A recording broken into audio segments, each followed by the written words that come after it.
Hi everybody, I'm Bill Sanders and this is Watch Art Sci, the art and science of watch collection.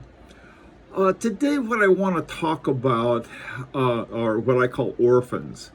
Now, when a line of watches from a company is dropped, usually because they don't sell that many, they become what I call orphans. I don't think that's an official name, but they're sort of out on their own. And so a couple different things happen. One is typically the price goes down. And whenever the price goes down, that's good for collectors because there'd be some models out there that we can now afford that we may not have been able to afford before. It's not the company that's selling them, but rather it goes to usually some secondary market, or perhaps an AD may be given allowed to reduce the price on watches that he wasn't allowed to otherwise. So let's take a look at some orphans that used to be part of the line of watches and they're no longer available, and see if we can save a little money along the way. Okay, the first one is Glashütte Original Senator Karree. And the Karree, from the first time I saw one of the watch collectors I knew had one, I thought, wow, that's a cool looking watch. And it was a Karree. I don't know whether they were still making them at that time or not. I mean, they were still part of the line of watches that Glashütte Original had. But one of the things that I found, a lot of times when you have more of a tonneau or a squarish or rectangular shape, the watches don't do as well. All right, there's in fact most of the watches that are orphans that we're going to look at have something other than a simple round shape. Now, this is true with the Karree, and the Karree can, to me, such a watch with a different shape I think is important for collectors. But also, if you're going to have more than one watch, why do they all have to be round? And what I found when I started looking at them, the prices range from around $1,500, and this was for on the used market on up. And they have materials are both in steel and gold, and I don't know if they have anything else, but they have a lot of different configurations to them. The ones I have here, one is a time and date, another is a time, date, and moon phase, another is a chronograph, and they have all of them have a round movement. So if you flip them over, look at the back, you can see that they have a round movement. To me, I'd rather have what I call a shape movement, where this in the shape of the case, but that's okay. I can live with a round movement if I like the watch. And so this is something, you may go take a look for if you like the looks of them, and I do. I mean, there are a lot of things that I have plenty of round watches, but other kinds of things. And not only that, but generally the prices drop and they're on the secondary market and you can find some good deals.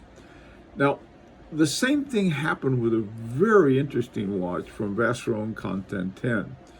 It's the Vacheron Constantin 1972 Prestige de la France. This was an award that the first time the Prestige de la France had ever given it to a watch company, and rarely do they give it to a company outside of France. And Vacheron Constantin is in Switzerland, it's in Geneva. So looking at this watches, I thought, well, this is an interesting watch. And so what they did, in 1972, they came out with one, was called, I think it was called the Prestige or something like that, for the Prestige de France. But it was in 1972. Now, when they won the award in 1972, a watch came out that same year. And it was an unusual shape. It had sort of like a trapezoid shape. It was long and then cut in down here and then straight down.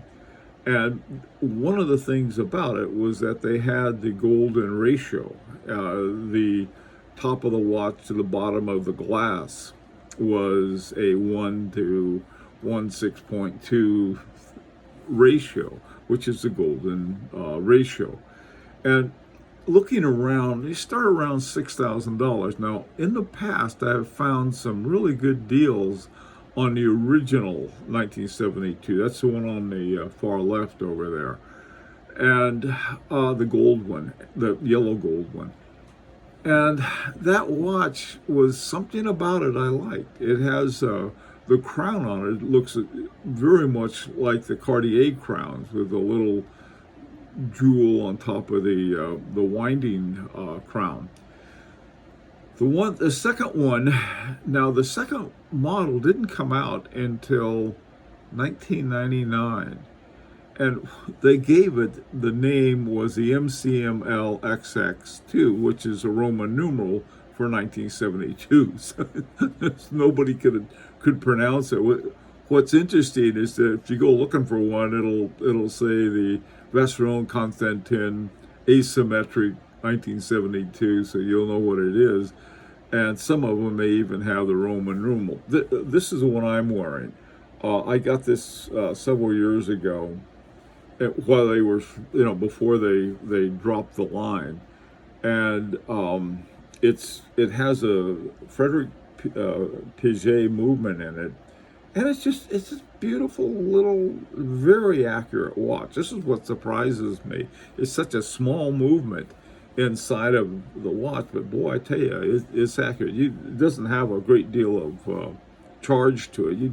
You can, if you want to wear it, you wind it up and wear it, and by the time you're ready to wear it again, even if it's the next day, it'll probably be unwound. But it's a great watch for formal, or it is a more formal one, but it's also fun to have. Now, in 2013, they came out with a new version of the 1972 that I just thought was the greatest thing I'd ever seen. I love that one.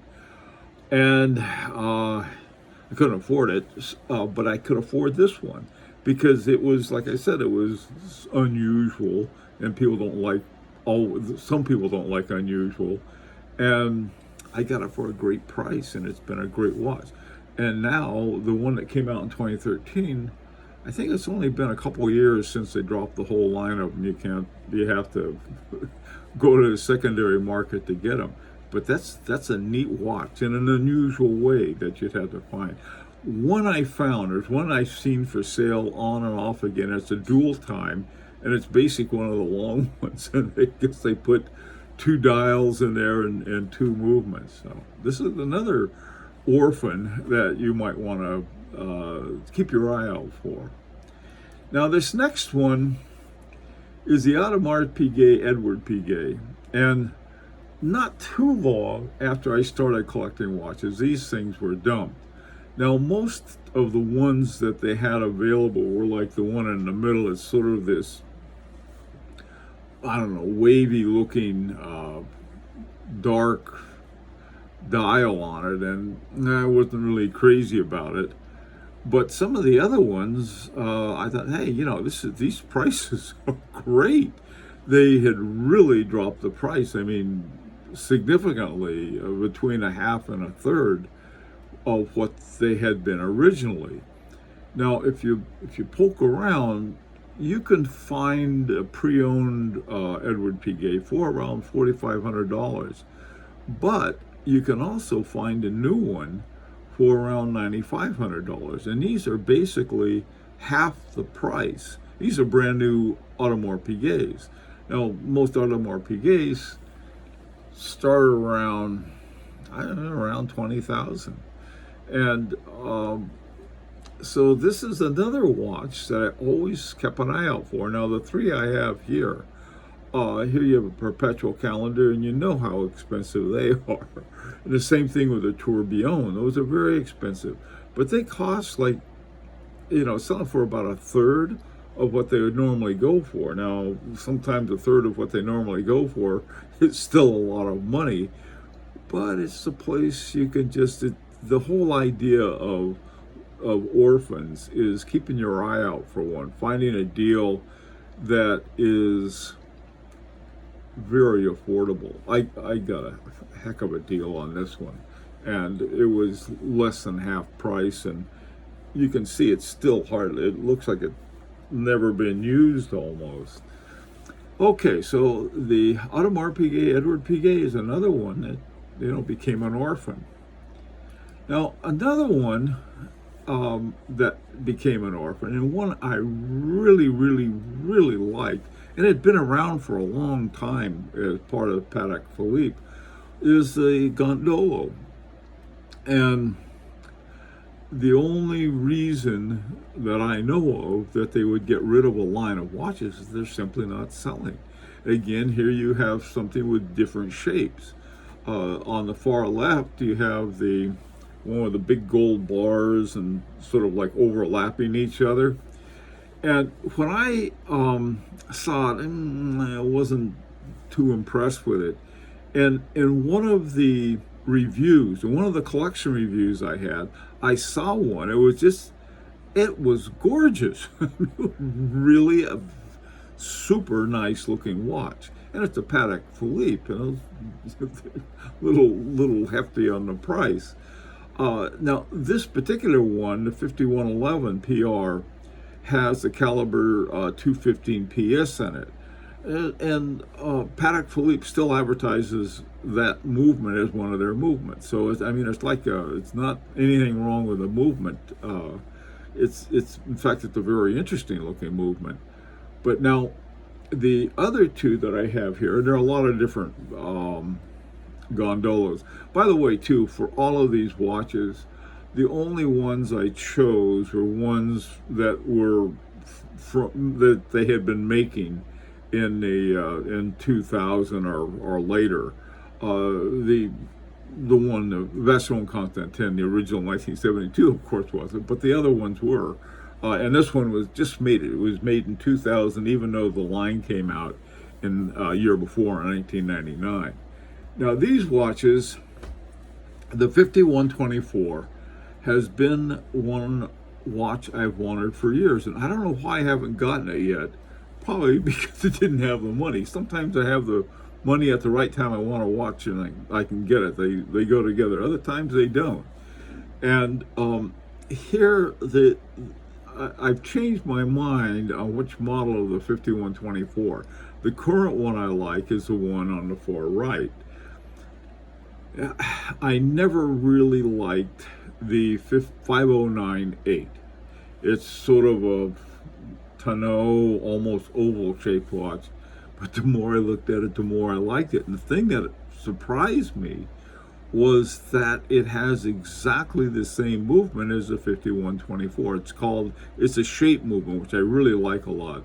It's called a caliber 2521.